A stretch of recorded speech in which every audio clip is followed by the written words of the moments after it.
మహారాష్ట్రలో వాధవాన్ పోర్టుకు ప్రధాని నరేంద్ర మోదీ శంకుస్థాపన. 1560 కోట్ల విలువైన 218 ఫిషరీస్ ప్రాజెక్టుల ప్రారంభం. అంతర్జాతీయ షిప్పింగ్ మార్గాలకు అనుసంధానంతో దేశ వాణిజ్యాన్ని పెంచుతామని వెల్లడి. హెల్త్, ఎకో, టెంపుల్ టూరిజం అభివృద్ధిపై ముఖ్యమంత్రి రేవంత్ రెడ్డి సమీక్ష. హైదరాబాద్ వెలుపల మరో జూ పార్క్ ఏర్పాటుకు ఆదేశం. దేవాదుల ప్రాజెక్టును పరిశీలించిన రాష్ట్ర మంత్రులు. 2026 నాటికి ప్రాజెక్టుని పూర్తి చేస్తామన్న ఉత్తమ్ కుమార్ రెడ్డి.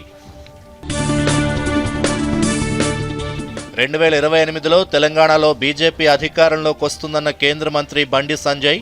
బీఆర్ఎస్, కాంగ్రెస్ పార్టీలవి అవినీతి, కుటుంబ పాలన అని విమర్శ.